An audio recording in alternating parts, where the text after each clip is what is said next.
सो hello everyone. Last video में हमने question number 3 solve किया था, that is big countries. So आज हम सॉल्व करने वाले हैं question number 4, that is article views 1। So let's start. So जो क्वेश्चन है दैट शोज कि there is no primary key column with unique values for this table, the table में have duplicate rows. So इस table में कोई primary keys नहीं है, which means कि इसमें डुप्लीकेट एंट्रीज हो सकती हैं, right. Each row of this table indicates that some viewer viewed an article written by some author on some date.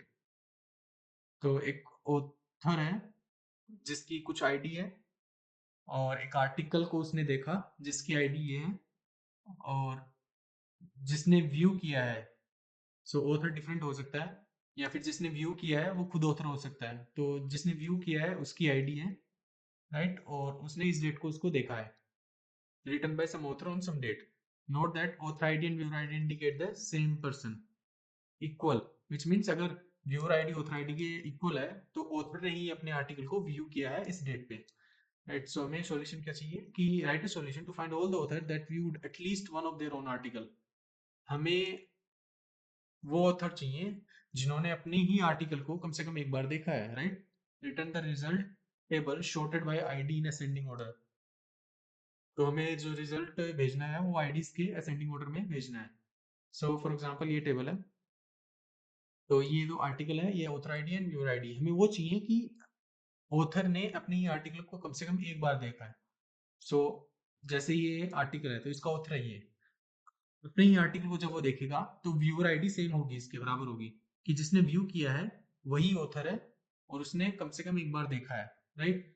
तो ये दोनों मैच नहीं हो रही, मतलब ये ऑथर तो है बट इसकी जो व्यू आईडी है वो डिफरेंट है, राइट।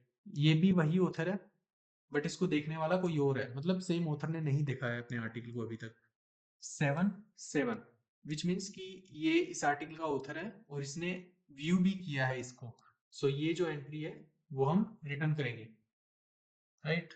एंड हमें इसकी सिर्फ क्या रिटर्न करना है, आईडी रिटर्न करनी है। तो ऑथर आईडी हमें इसकी रिटर्न करनी है, दैट इज 7। फिर नेक्स्ट आता है 7 का सेम, 7 7 हो चुका है, दैट इज 4। तो 4 हमें इसमें रिटर्न करना है, राइट।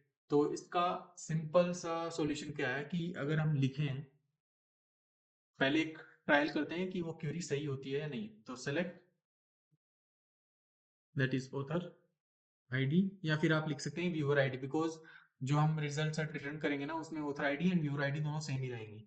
तो select author ID from table name is views, from views where जो ऑथर आईडी है that is equal to viewer ID. So क्या आप गेस कर सकते हैं कि जो इसका जो रिजल्ट आएगा क्या वो सही आएगा? So let's see. हाँ, ऑब्वियसली गलत आएगा, हमें शॉर्ट भी करना है। तो दैट इज ऑर्डर बाय जो आईडी होगा दैट इज असेंडिंग। सो क्या अभी जो इसका रिजल्ट आएगा क्या वो सही होगा? So let's see. सो इसका जो रिजल्ट है वो गलत आया है, हमें चाहिए था 47 बट इसका आंसर आया 447। सो रीजन बीइंग कि जैसे ये जो हमें एग्जांपल टेबल गिवन है इसमें पहली एंट्री तो हमारी ये है कि ऑथर 7 ने अपने ही आर्टिकल को देखा था, राइट। ऑथर 4 ने ही अपने आर्टिकल को देखा, फिर से एक एंट्री है जिसमें 4 ने 4 को देखा, बट हमें डुप्लीकेट नहीं चाहिए। सो ऑथर आईडी जो है वो डिस्टिंक्ट होना चाहिए। सो DISTINCT। सो हमें चाहिए डिस्टिंक्ट ऑथर आईडीज।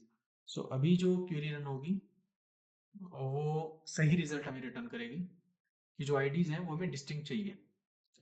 बट अगर आप देखेंगे तो इसका जो आंसर है वो गलत आया है।